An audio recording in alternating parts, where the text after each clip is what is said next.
Hey everyone, welcome to MLS Now. I'm Greg Lalas alongside Andrew Wiebe, and we are continuing our four-part series looking at some of the team needs this offseason as the clubs prepare in MLS for the 2015 season. Now, the way this works, obviously, you're going to get 20 seconds. You're going to be on the clock. I'm ready, man. I did it yesterday. I got to say, this is a taller, better-looking show than the one we did with Sagini. So I'm prepared. I'll take that as a compliment. All right, look, we're getting into the Western Conference now here in Part 3, and we're going to start with the champions, the LA Galaxy. So, you're on the clock. Go. All right, it's life after LD, Greg, and we knew it was coming all year long. We built up to it, and so did the Galaxy. They're planning. Bruce Arena says they have guys on the line. Will they sign one now? Will they sign one in the summer? Who knows? They have to get better at left midfield, I think, and they've got to get Robbie Keane to stop making those cryptic comments. You're coming back, man. You're the best DP in MLS. It's all you.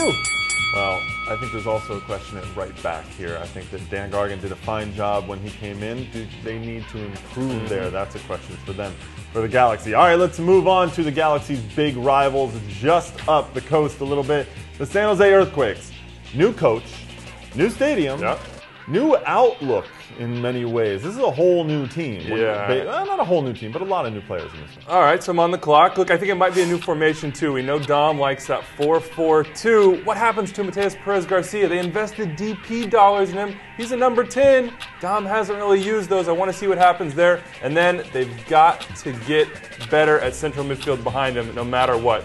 Perazi, Cronin, not good enough, in my opinion, to be a playoff team, so one of those guys has to get better. Well, I'm going to disagree with you about Kinnear on this one because Dom Kinnear has played with a number 10 when he had Dwayne De Rosario. He basically played him as that attacking midfielder. I think he might do the same thing with this guy. All right, we're going to get up to a little further up the coast, get into Cascadia. We're going to start with the Portland Timbers. A lot going on with them, many changes already before they've even gotten to the Super Draft and everything. But two injuries they're going to have to contend with. Will Johnson and Diego Valeri both out to start the season. Go. Look, their needs, some A-plus work from the training staff, but let's move away from those guys. I want to see the Darlington Nagbe of 2013, Greg. He was the guy that made the difference for this team between playoffs and almost playoffs. Right. They need to be a playoff team next year, and they need to have Darlington Nagbe in form. Maybe a U.S. men's national team call-up coming for him if he can get back to it. And also, they need to start integrating those new defensive players that they had. Nat Borcher is a huge pickup for them. If they can put him in that back line and make it sing, if you will, that beard's going to be amazing. They're going to love him out there. I think they already sing in that beard. Also a new left back for them as well. And a new left back. All right, moving up a little bit more. Portland's big rivals, the Seattle Sounders. Now the big news here, of course, DeAndre Yedlin heading over to England to join Tottenham.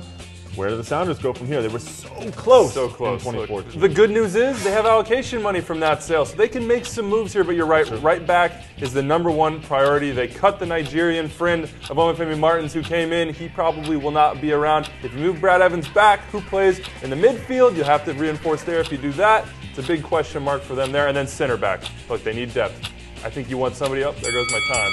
But center back. You're out of time. You can't use this. The whole point is almost to keep got it there. quick. I know. All right, my take on Seattle really quickly is that they need to find a little more creativity in the midfield. I actually am okay with Brad Evans dropping back if they bring in another guy like a Mauro Rosales or someone like that when he was so good for them a couple of years ago, setting up the two up front, obviously. Maybe somebody with Gonzalo Pineda as well. Didn't play all 34, so. All right, and lastly, we're going to go to the Vancouver Whitecaps. Speaking of Mauro Rosales, he has re-signed with the Whitecaps. Now, this is a team loaded with potential. They've got all that speed and those young players in there, but can they make it click? Yeah, and they need goal scorers. Like, you might remember, Greg, a Camilo Sanvezo, who's now down in Mexico. He's gone, but now Carl Robbins has got to do something. He's got to either buy talent, acquire it from within the league, or Darren Maddox and Eric Hurtado have to take a big jump up. Maybe Kekuta Mane as well. They've got to score more goals, though. They certainly do. But the defense has been good. The question out there again, though, who's going to start for them? Waston's in there. Yeah, O'Brien not yet re-signed, but